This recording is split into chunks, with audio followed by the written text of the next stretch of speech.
গ্রামের একটা ছোট মাটির ঘরে রাকেশ নামের একটা ছেলে বসবাস করত। রাকেশ তার ভাগ্য নিয়ে খুব চিন্তায় ছিল।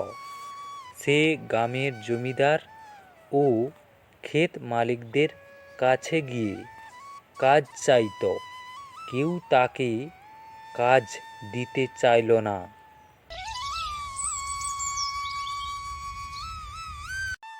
তারপর রাকেশ একদিন গ্রীষ্মকালের রোদে রাস্তা দিয়ে হেঁটে যাচ্ছিল। তখন তার খুব জল পিপাসা পায়, আর অনেকটা পথ হাঁটার ফলে সে খুব ক্লান্ত হয়ে পড়েছিল। সামনে একটা গাছ দেখতে পায়। তারপর রাকেশ সেই গাছের নিচে বিশ্রাম নেয়। রাকেশ গাছের নিচে বসে বসে মনে মনে জল পান করার কথা ভাবছিল। তখনই কিছুক্ষণের মধ্যেও তার সামনে একটি গ্লাস ভর্তি জল চলে আসে। রাকেশ কিছুতেই বিশ্বাস করতে পারছিল না যে এই ফাঁকা মাঠে একটি গ্লাস ভর্তি জল কী করে এলো। এদিকে রাকেশ প্রচণ্ড জল পিপাসায় গলা শুকিয়ে যাচ্ছিল। তখন রাকেশ বেশি কিছু না ভেবেই জল পান করে নেয়। তারপর রাকেশ গাছের তলায় বসে মনে মনে ভাবছিল খাবারের কথা। কিছুক্ষণের মধ্যেও তার সামনে থালা ভর্তি খাবার চলে আসে। রাকেশ কিছুতেই বিশ্বাস করতে পারছিল না। তারপর রাকেশ গাছের নিচে বসে একটা কাজ চায়। তারপর রাকেশ কাজ পেয়ে যায়। রাকেশ একটা ঘর চায়। তার সামনে একটি নতুন ঘর তৈরি হয়ে যায়। এরপর রাকেশ একের পর একটা ইচ্ছা আর কথা ভাবে, সেই ইচ্ছা পূরণ হয়ে যায়। এইভাবে রাকেশের ভাগ্য পরিবর্তন হয়ে যায়। হৃদয়পুর গ্রামের একটি ছোট্ট ঘরে রবি ও তার স্ত্রী কবিতা বসবাস করত। রবি ভোলা ভালা, কবিতা করুণাময়ী, খুব সুন্দর মনের মানুষ ছিল।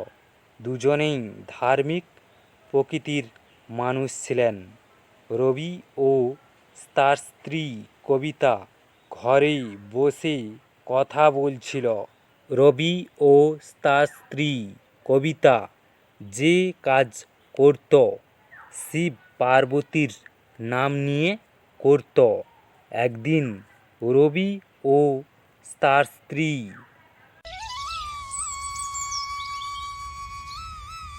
ঘরেই বসে কথা বলছিল। তখন রবি বলছিল যে আমরা একটি পাকা বাড়ি বানাবো। রবির স্ত্রী বলে, আমাদের ঘরের চাল থেকে আর বৃষ্টির ফোঁটা পড়বে না, আমরা শান্তিতে ঘুমোতে পারব। কিন্তু এত টাকা কোথায় পাবে তুমি? তখন রবি বলে, আমাদের গ্রামের জমিদারের কাছ থেকে টাকা ধার নেব। তারপর রবির স্ত্রী বলে, আমরা তো গরিব মানুষ, জমিদার সুদ ছাড়া টাকা ধার দিবে না। তাহলে তুমি কি করে টাকা শোধ করবে?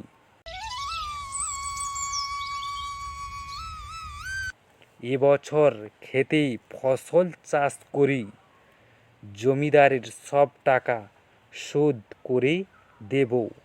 তারপর রবি জমিদারের কাছে যায়।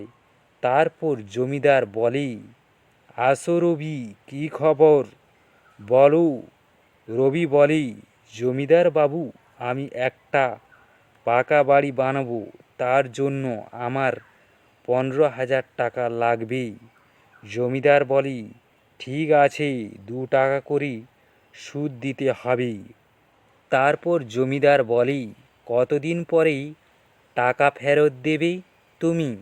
তখন রবি বলে, এবছর ফসল ওঠার পর আমি আপনার সব টাকা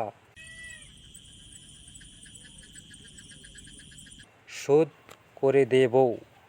তারপর রবি টাকা নিয়ে বাড়ি চলে আসে। তারপর রবি কিছু টাকা ঘর তৈরির জন্য ব্যয় করে, আর কিছু টাকা ক্ষেতের ফসল চাষ করে ব্যয় করে। ফসল খুব ভালো হয়েছিল, কিন্তু ফসল তোলার সময় কয়েকদিন ধরেই ভারী বৃষ্টির ফলে ক্ষেতের সব ফসল নষ্ট হয়ে যায়।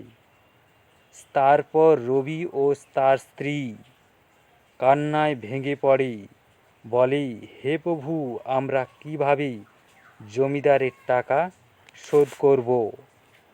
তুমি রাস্তা দেখাও প্রভু।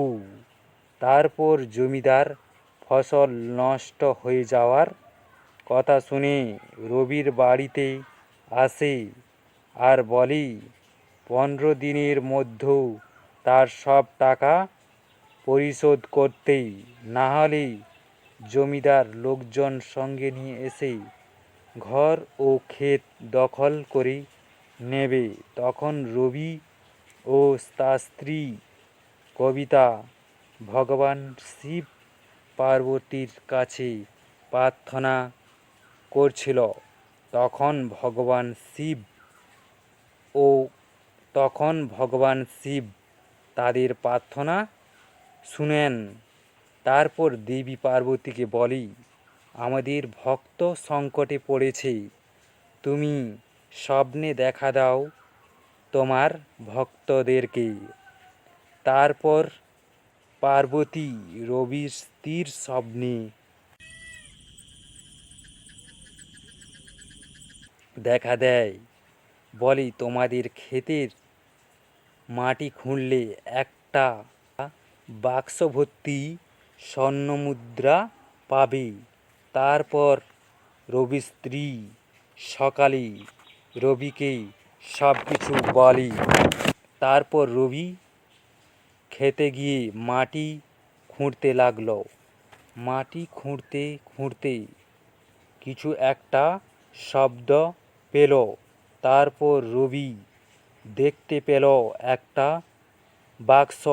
তারপর রবি বাক্স নিয়ে বাড়ি চলে আসে। তারপর বাড়ি এসে বাক্স খুলে দেখে স্বর্ণমুদ্রা ভর্তি।